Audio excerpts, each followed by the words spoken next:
Hello, and welcome back to the Richard Talaferro podcast, where we take a look at career insights and give advice to career changers.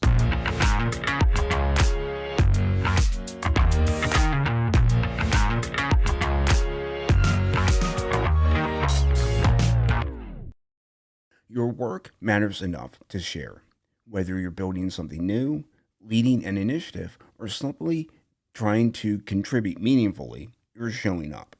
And I want you to know that courage deserves kudos. But here's what I've noticed: there might be something quietly undermining that courage. And honestly, I'm still learning this myself. As a journalist turned coach, I've got my own version of this problem. There's that newsroom voice in my head that demanded I check every claim, anticipate every objection, prove every point. It made me a better editor for sure, but it also taught me to negotiate with critics who aren't even in the room. And I found this out. The moment I stopped defending myself to ghost skeptics, my actual message can finally land with the people who need to hear it. What I'm going to share today could help you stop wasting energy on an audience that doesn't even exist, so your real audience can finally receive what you have to offer. So let me paint a picture for you. Imagine a marketing consultant who spends hours crafting the perfect pitch, but every single word is shaped by an imaginary panel of skeptics. He's not writing to potential clients who might actually need his help. He's defending himself to critics who will never read it. Or picture a manager presenting a presentation, and she waters down every bold idea because she's preemptively countering objections from the most cynical person on her team, even though that person isn't even attending the meeting. This happens more than we admit. We create entire bodies of work designed to appease ghost audiences. And here's what's fascinating about these ghost audiences: they almost always share the same characteristics. They're skeptical, dismissive, eye rolling. The voice that says, "that won't work here," or "be realistic," or "we've tried that before." So I want you to ask yourself, who are you preemptively arguing with in your head when you write or speak? Because when you're unconsciously defending yourself to skeptics who aren't there, it changes everything about your approach. Your tone becomes defensive before anyone attacks. Your conviction softens to avoid seeming naive. Your invitations get hedged with qualifiers and escape clauses.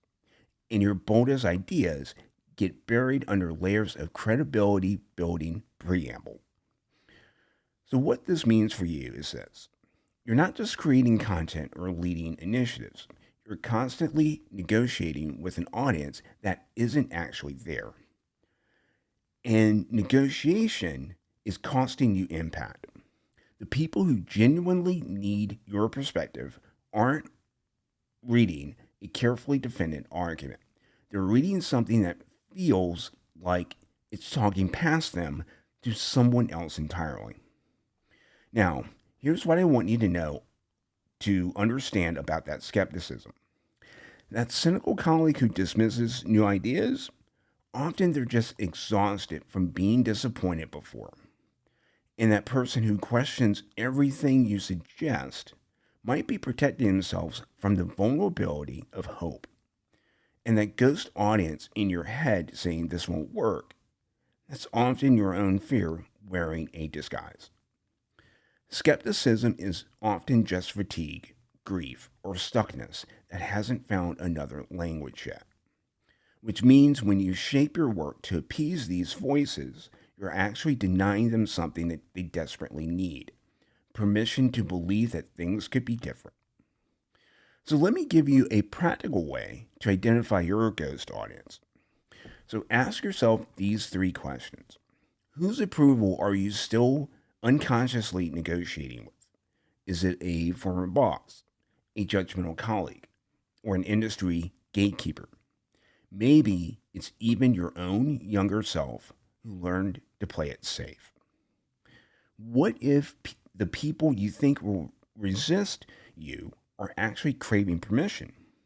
What if their skepticism is just a protective layer over a profound desire for relief? And here's the big question: what would your work sound like if you stopped defending it? Try this exercise out. Before your next important email, presentation, or message, write two versions. I know it's going to take a little bit of time, but stick with me here. In the first version, defend yourself against every possible objection, answer every skeptic, cover every base. In the second version, speak directly to the person you're genuinely looking to hear what you have to say. Write it as if you're talking to someone who's hoping you have the answer for them. The difference between those two versions will reveal exactly how much energy you're spending on Ghost. I wanted to leave you with this. When you stop arguing with ghost audiences, your actual audience can finally receive your work. When you stop softening your conviction, the people who need your certainty can lean on it. And when you stop preemptively apologizing, your invitations become clearer and more generous. Now, this doesn't mean being careless or tone deaf. What it does mean is recognizing that your ghost audience is a story you're carrying, and that story is keeping you from the impact you want to make. Maybe the skeptics you're worried about aren't even skeptical. Maybe they're just tired and hoping that someone will give them the permission to believe differently. So I want to ask you this: who is your ghost audience? And what might your work feel like if you stop negotiating with them? I genuinely love to hear your thoughts on this. You can find more insights like this on my website or connect with me on LinkedIn. Until next time, trust your message enough to stop defending it. If you're looking for work that works for you, come find me at richardtaliaferro.com. Thanks for listening, and talk to you next week.